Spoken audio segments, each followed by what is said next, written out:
Bonsoir à toutes, bonsoir à tous. Je vais vous poser la première question rituelle. M'entendez-vous bien? Répondez-moi si vous voulez bien.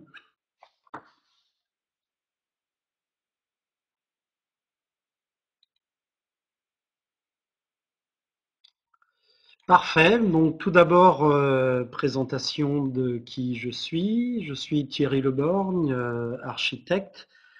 Aux Haras nationaux et donc à l'IFCE aujourd'hui depuis 1990. Je dirige le département ID, qui est l'acronyme de Ingénierie, Développement, Expertise Equine, rattaché depuis peu à la direction du développement et de la recherche.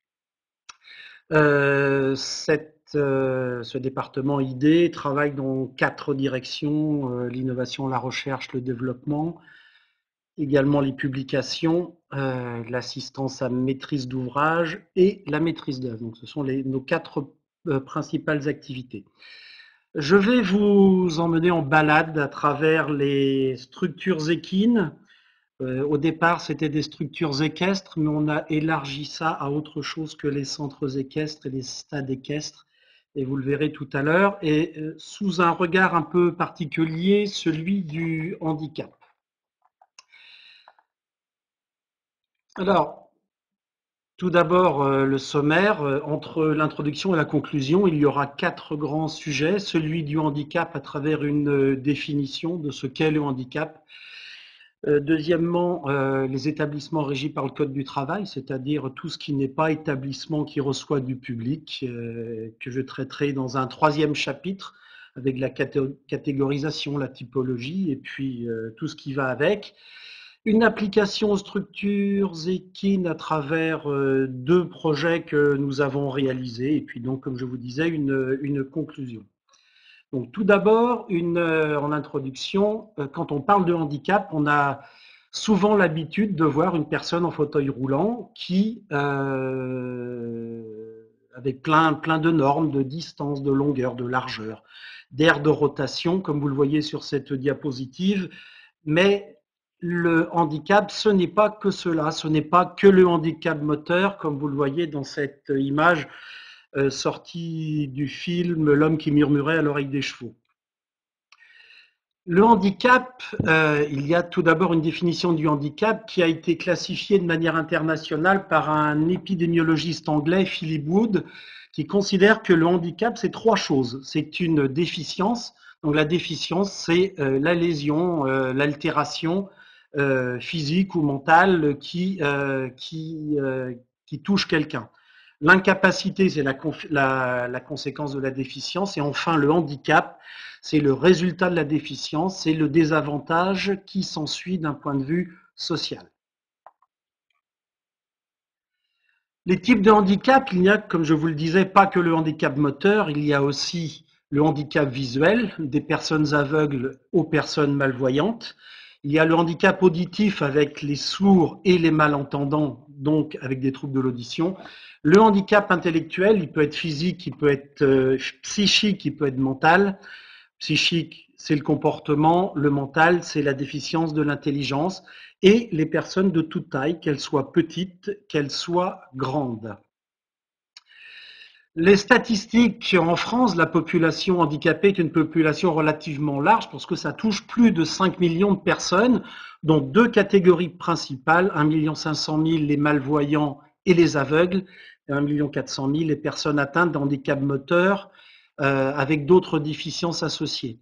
Les moins importants, 450 000, étant les malentendants ou les sourds. La loi principale en France est celle de 2005, qui a repris d'ailleurs la classification du handicap internationale de Philip Wood, et elle compte 4 familles de handicap, le sensoriel, le cognitif, le psychique et le moteur. Alors sont concernées les personnes à mobilité réduite, y compris celles qui le sont de manière temporaire. Vous avez une très belle photo d'une femme enceinte, et le handicap touche aussi des personnes dans cette situation, ou une personne qui a une jambe ou un bras cassé, etc. Mais là, on est dans du temporaire et parfois on est quand même dans du définitif. En 2005, la loi disait que nous avions, les établissements qui reçoivent du public avaient 10 ans pour se mettre aux normes.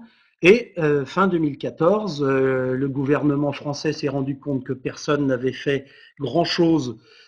Et donc, il a pris une ordonnance en disant que toutes les personnes concernées, principalement donc les établissements qui reçoivent du public, devaient déposer un ADAP, qui est un agenda d'accessibilité programmé. Cet agenda d'accessibilité programmé, on demande quoi? On demande à ce que les gens fassent un diagnostic de leur établissement, fassent des propositions de mise en conformité de l'établissement, chiffrent les travaux, disent pour combien d'années il y en a à réaliser les travaux, sachant que le premier seuil c'est de 3 ans, le deuxième de 6 ans et le troisième de 9 ans, et aussi des possibilités de dérogation. Et au-delà, des sanctions sont prévues. Alors, il y a des amendes. Les amendes, c'est 1500 euros. On se rend compte aujourd'hui que, il n'y a pas énormément d'établissements qui ont fait ne serait-ce que cette première étape de l'agenda d'accessibilité programmée. Donc on a encore du boulot à faire. La loi de 87, là, à propos des établissements régis par le Code du travail, elle oblige les établissements qui ont plus de 20 salariés à employer 6% de travailleurs handicapés. Donc c'est valable pour tout type d'établissement régi par le Code du travail. Ceux qui sont dans le cheval, dans l'équin, mais aussi les administrations, mais aussi les grandes entreprises, grandes sociétés. Alors, si on prend le cas de l'administration, on se rend compte qu'on en est relativement loin des 6%, comme nombre d'autres établissements. Mais rien ne vous empêche, si vous avez moins de 20 salariés, d'être quand même, de vous mettre en conformité au regard du Code du travail pour les personnes en situation de handicap. En ce qui concerne les établissements recevant du public, il y a une catégorisation de ces ERP, comme on les appelle habituellement. Alors les ERP sont tous les bâtiments locaux dans lesquels des personnes sont admises librement ou moyennant une rétribution. Et vous verrez tout à l'heure que si on parle d'une pension de chevaux, on peut dire c'est privé, mais en fait non, c'est un établissement qui reçoit du public et qui doit être en conformité à ce titre. Alors, les constructeurs, propriétaires, les exploitants doivent respecter des mesures de prévention et de sauvegarde pour assurer la sécurité des personnes. Je vous dirai tout à l'heure qu'on parle des humains, on ne parle pas des chevaux. Les pompiers, qui sont les premiers concernés par cette problématique de sécurité au regard de l'incendie, ne s'occupent que des humains, ne s'occupent pas des animaux, donc pas des chevaux. Le classement des établissements, en ce qui nous concerne, d'abord, il y a 30 types d'établissements recevant du public dans la classification. Les centres équestres, qui sont quand même les plus importants en matière d'établissements recevant du public dans notre catégorie. X, les établissements sportifs couverts. L, au titre des salles de réunion ou à usage multiple, c'est-à-dire on y met le clubhouse, la salle d'hippologie par exemple, et puis PA, les établissements de plein air, quand on a une partie de l'établissement, des carrières extérieures qui servent de carrières de concours, où on accueille du public sur des tribunes par exemple. Il existe 5 catégories d'établissements recevant du public. Il y en a 4, du 1 au 4e, c'est les grands établissements recevant du public. Et la 5e catégorie, ce sont les petits établissements pour lesquels il y a des règles, mais qui sont beaucoup moins draconiennes que celles de la 4e à la première catégorie. Alors, les obligations en matière d'incendie et en matière d'accessibilité des personnes handicapées. Nous verrons tout à l'heure qu'avec le permis de construire, il y a deux documents à remplir, qui sont le PC 39 et le PC 40, où on demande un certain nombre de choses pour ces deux choses, l'incendie et l'accessibilité. Le but en ce qui concerne l'incendie, c'est de limiter les risques d'incendie. c'est d'alerter les occupants quand un sinistre se déclare, favoriser l'évacuation des personnes et alerter les services de secours. Alors, comme je vous le disais, ces règles ne s'appliquent pas aux chevaux, elles ne s'appliquent qu'aux humains. Ce qui ne veut pas dire que lorsque l'on fait des projets, on ne se met pas en situation aussi de faire sortir les animaux et les chevaux lorsqu'il y a un incendie. Alors, normalement, c'est interactif et je dois vous poser des questions et vous demander les réponses. Quelques questions auxquelles vous pouvez essayer de répondre. Là, vous avez le slide devant les yeux, donc c'est facile. Doit-on déposer un permis de construire dans différents cas? Si vous faites une construction neuve, c'est bien évidemment oui. Moi, je connais des situations où des gens ont construit sans avoir déposé de permis de construire. En ayant construit dans une zone où ils ne pouvaient pas construire et qui ont été en situation d'obligation de démolir leur établissement.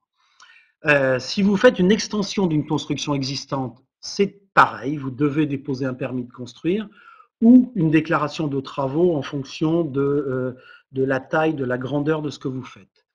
Si vous réhabilitez une construction existante et que vous ne modifiez pas ni changez la destination de votre établissement, vous n'avez rien à faire, vous ne déposez pas de permis de construire. En revanche, si vous faites une réhabilitation de construction existante, que vous ne modifiez pas mais vous changez de destination, imaginez que vous ayez donc juste un élevage de chevaux et que demain vous souhaitiez passer en pension de chevaux, en écurie de propriétaire. Là, vous devez soit déposer un permis de construire, soit déposer une déclaration de travaux.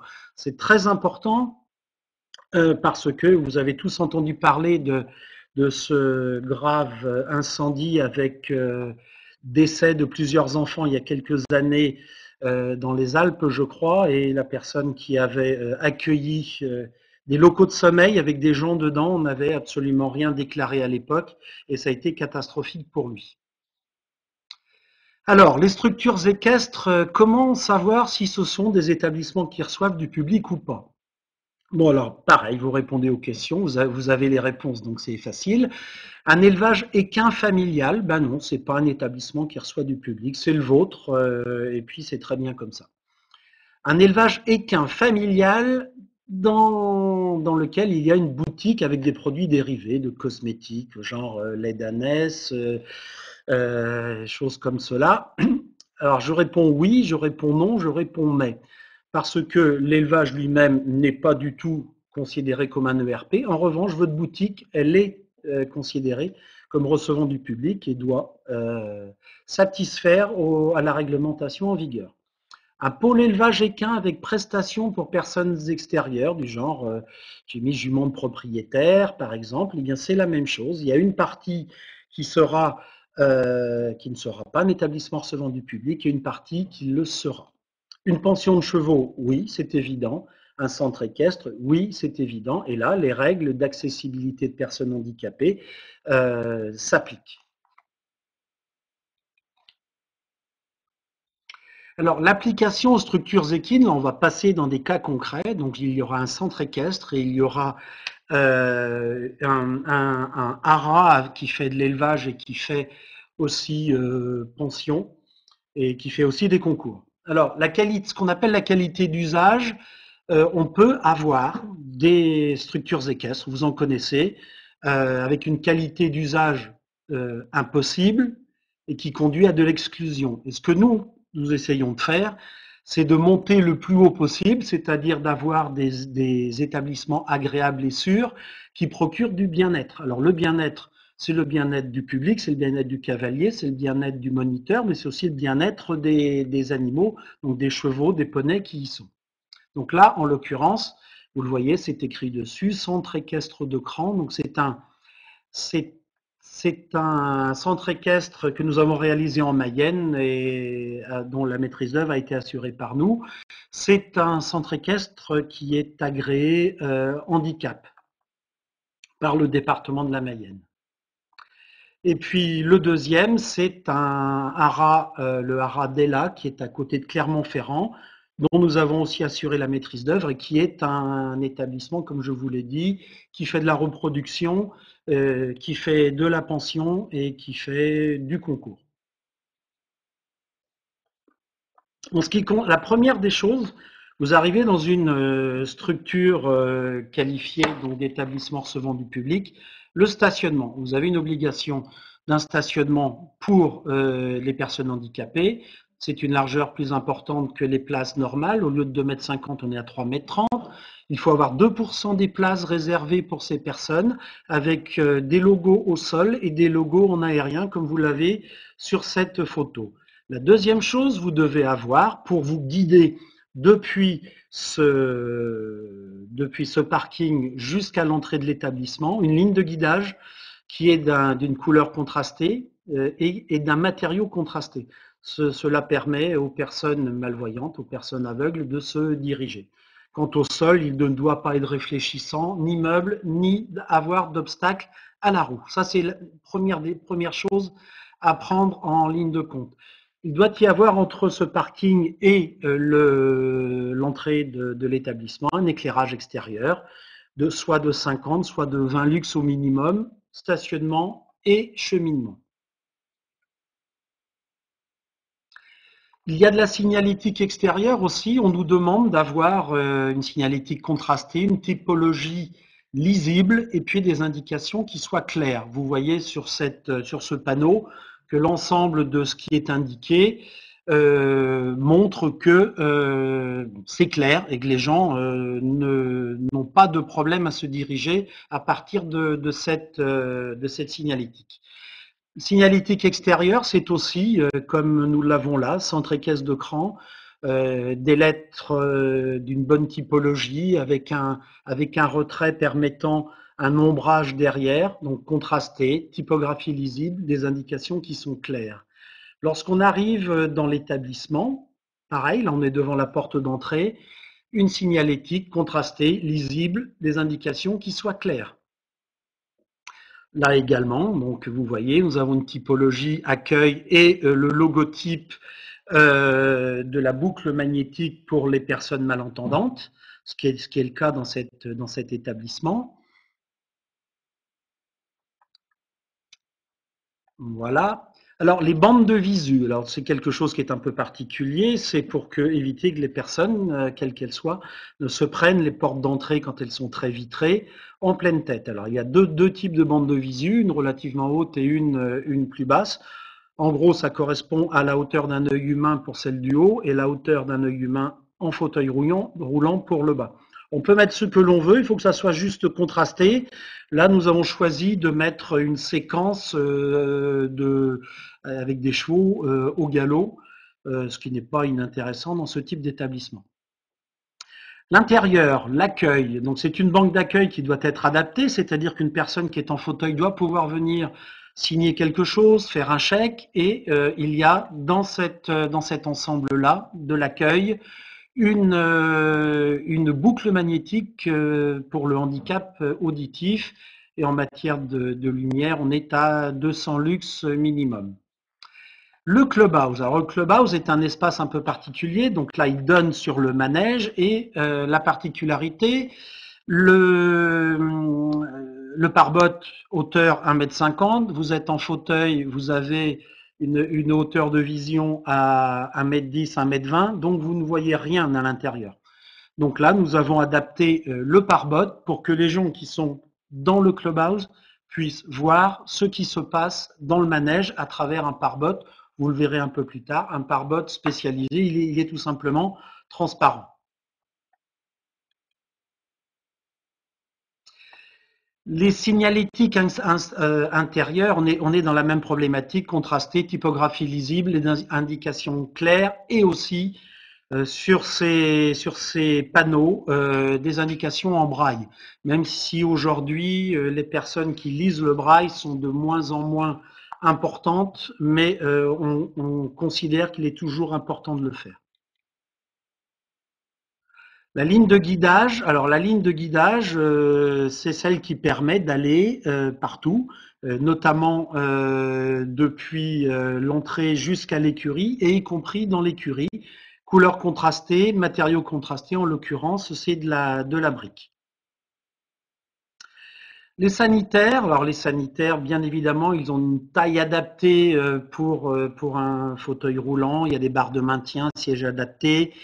Et il y a une chose qui est importante, qu'on nous demande de mettre aujourd'hui, c'est un flash lumineux pour les personnes sourdes ou malentendantes, de manière à ce qu'elles puissent visualiser qu'il y a un problème quelque part. Donc une alerte incendie, ça se met à clignoter de manière importante. Couloir porte, ben les couloirs, on doit pouvoir se retourner avec un fauteuil roulant, c'est-à-dire un cercle d'1 mètre 50 de diamètre.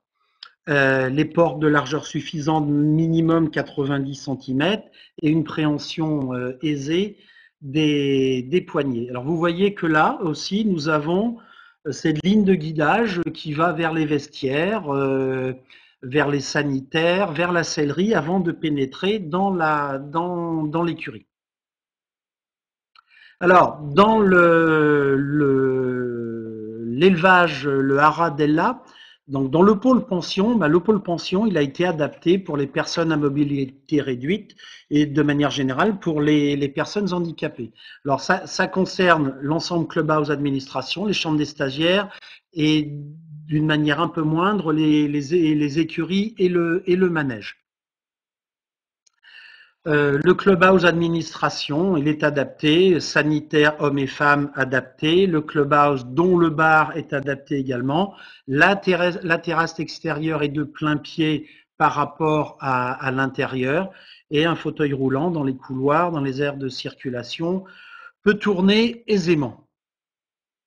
Les chambres des stagiaires, il y en a 4 et elles aussi ont été adaptées aux personnes à mobilité réduite parce qu'il n'y a pas de raison que quelqu'un qui vient faire un stage ne puisse pas venir s'il est en fauteuil roulant, par exemple. Alors là, nos chambres de stagiaires, on en a 4, elles sont adaptées, c'est-à-dire que le cabinet de toilette qui là est préfabriqué est totalement adapté, c'est-à-dire il y a le WC, il y a le lavabo, il y a la douche. L'espace est relativement réduit, mais il est totalement adapté au PMR. Et la chambre elle-même, elle est adaptée dans la mesure où une personne en fauteuil peut accéder au lit sans aucun problème. Alors les vestiaires et les selleries, c'est la même chose, hein, vestiaire homme, vestiaire femme.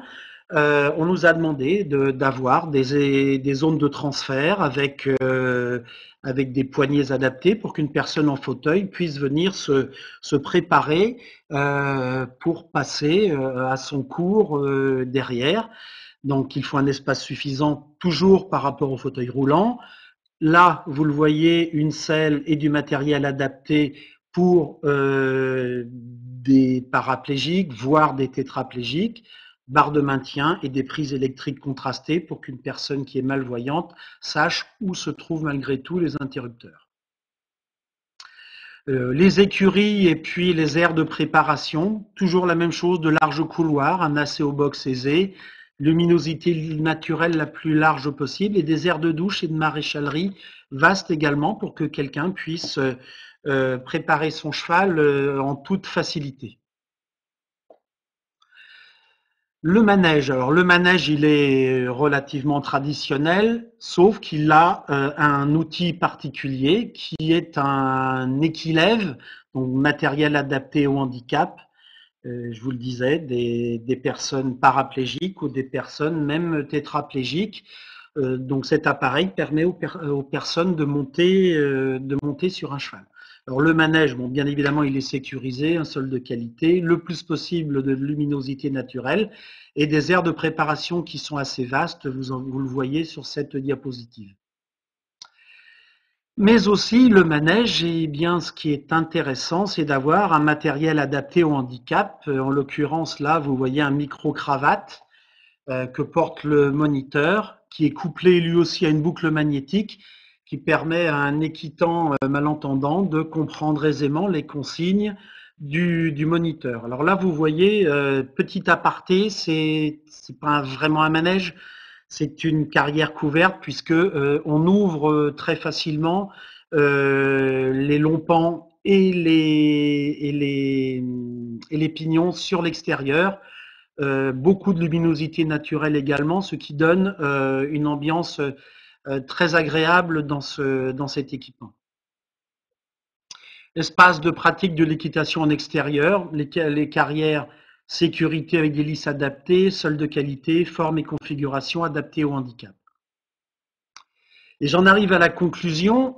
Alors, je serais tenté de vous la lire, mais vous l'avez sous les yeux. Normalement, l'image qui est à droite en bas est une vidéo que vous connaissez sans doute pratiquement tous, voire tous et toutes. Ça veut dire que parfois, quand on a des équipements qui ne sont pas adaptés ou totalement adaptés, parce que la personne est en train de marquer au fer rouge un cheval, vous voyez que la lisse n'est pas très haute et il se passe quoi? Eh bien, la personne se prend une ruade en pleine poitrine, recule de plusieurs mètres, ce qu'on ne sait pas si elle est morte ou si elle est blessée, mais ce qu'il faut savoir, c'est que aujourd'hui, on est valide et en une seconde, on peut passer du statut de valide à un statut de handicap.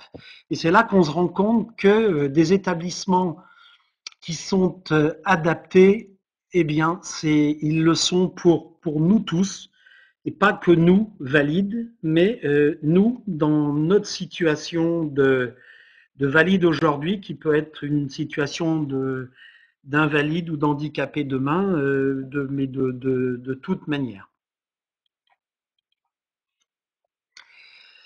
Voilà, j'en ai terminé de ce diaporama. Je vous remercie de votre attention. Je suis prêt à répondre à vos questions, si vous en avez, bien évidemment. Si je les vois, oui, public.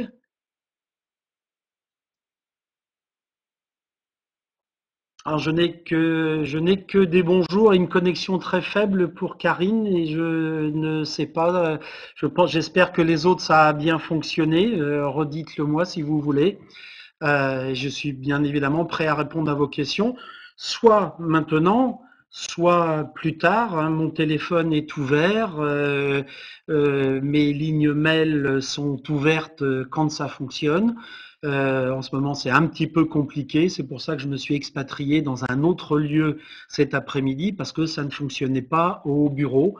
Mais sachez que c'est ouvert et je peux répondre à pratiquement toutes les questions enfin, de cet ordre-là, mais sur tout ce qui est infrastructure, ingénierie, architecture équestre. Je le fais très couramment, plusieurs fois par semaine, parfois dans des cas compliqués, comme je vous l'indiquais, d'une personne qui construit dans un endroit où elle n'aurait pas dû construire et surtout sans avoir déposé de manière réglementaire une demande d'autorisation de construire, quelle qu'elle soit.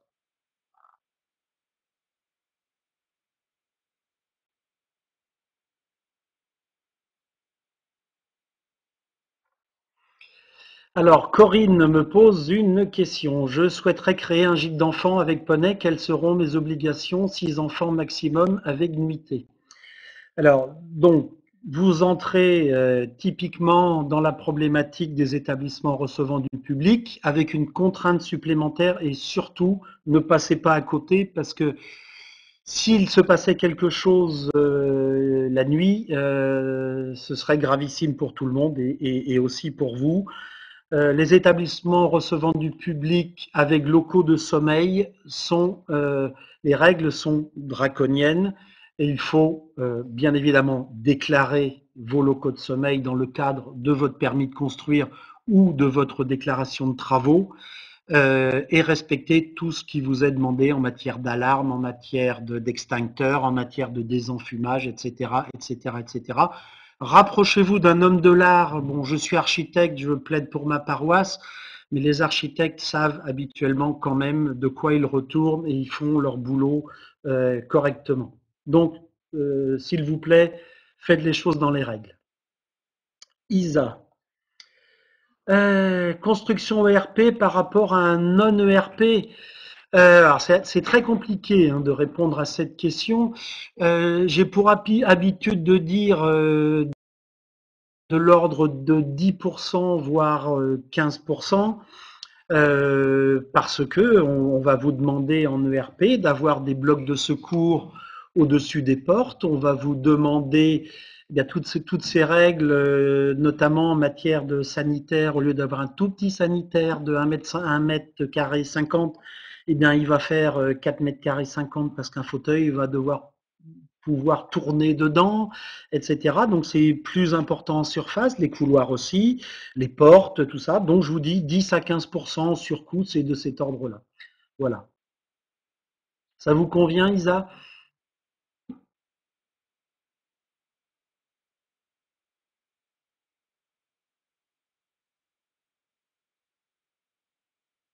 Non, je ne sais pas si ça convient à Isa, mais elle ne répond pas.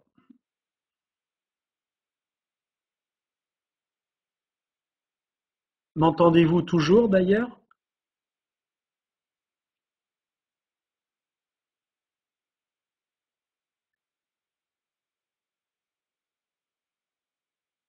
Merci. Oui, oui, merci beaucoup. Donc j'ai peut-être perdu Isa, c'est possible. D'autres questions?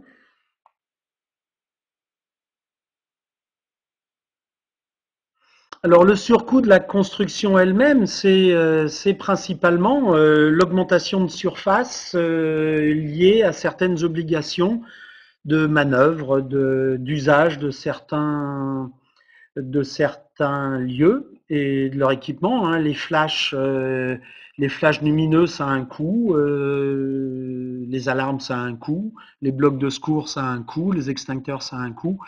Euh, mais le seul surcoût lié à la construction elle-même, c'est ça. Et puis avoir, c'est pas si négligeable que ça, des parkings qui soient adaptés, et puis des circulations entre le parking et l'établissement qui soient adaptées aussi. Si votre établissement est plus haut que le terrain naturel alentour, ben vous devrez faire des rampes avec des pentes particulières, puisque on demande à n'avoir pas plus de 2 centimètres de différence entre l'extérieur devant une porte et l'intérieur derrière la porte. Le ressaut maximum est de 2 centimètres. Donc si vous avez plus, on vous demande de faire des rampes. Alors les rampes, il y a plusieurs pourcentages qui sont acceptés. 4%, 7% dans certaines conditions, 8% dans d'autres conditions. Ça, c'est au cas par cas. Donc il y a ça aussi à prendre en compte.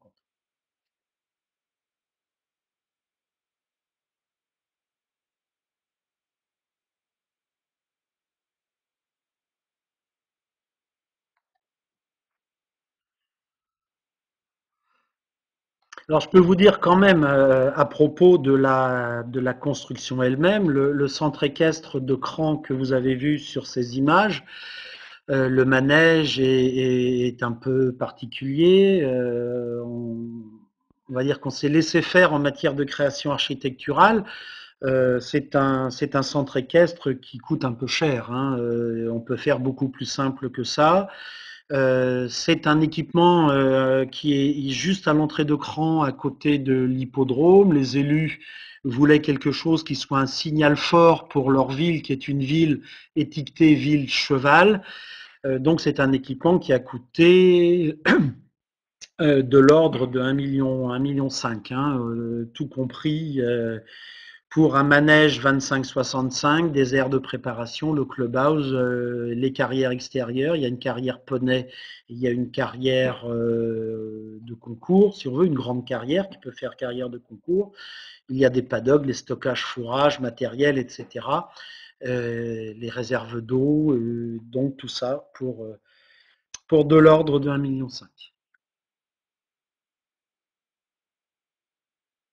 Mais il nous arrive de faire beaucoup plus soft aussi.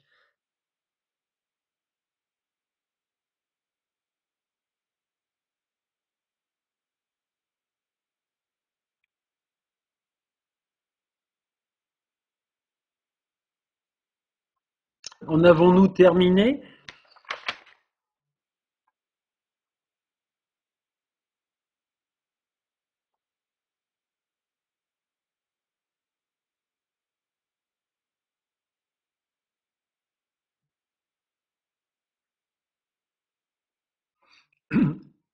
Alors, le questionnaire de satisfaction, je ne pouvais pas vous quitter sans vous demander si vous avez été satisfait de cette intervention.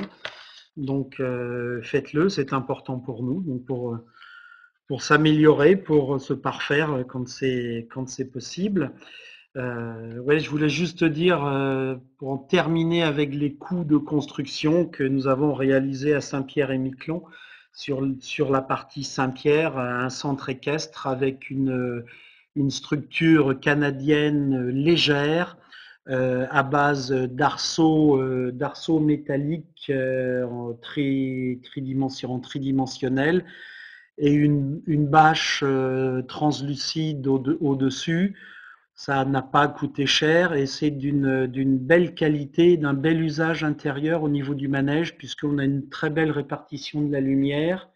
On est dans une zone climatique pas facile, avec beaucoup de vent et de tempête et aussi de la neige, mais ça fonctionne très bien et on est là dans le principe du tunnel. Du tunnel agricole adapté dont les coûts sont moins importants que celui d'une charpente bois-métal sous-tendue, etc. Voilà.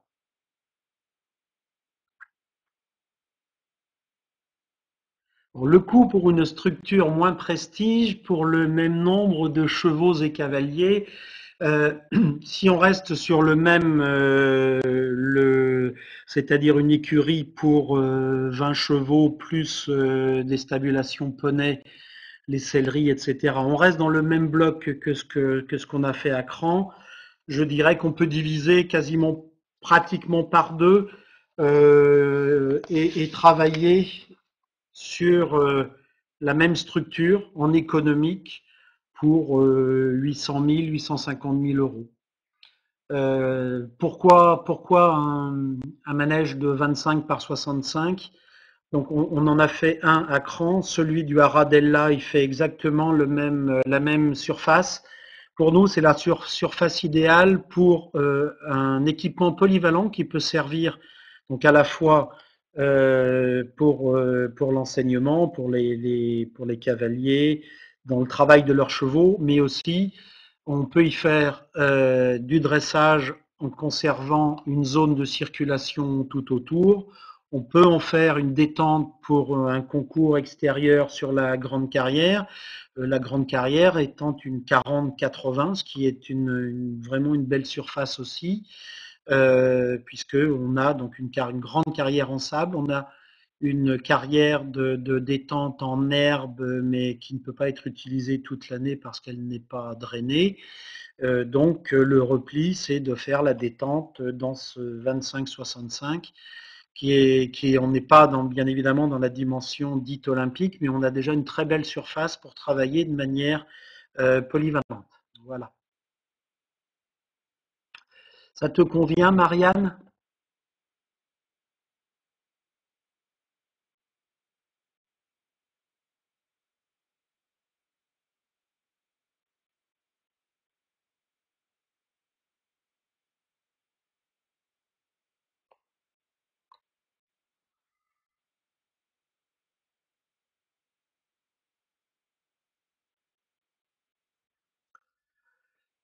Bien, je pense que nous allons nous quitter. N'hésitez pas vraiment si vous avez besoin de notre expertise en la matière. Une indication actuellement sur le site du Lion d'Angers où je suis, nous n'avons pas de téléphonie fixe puisque nous avons changé de locaux et Orange tarde à nous raccorder. Donc vous m'appelez sur mon téléphone portable, le 06 86 07 74 23 et je me ferai un plaisir de vous répondre. Merci, bonne soirée à vous.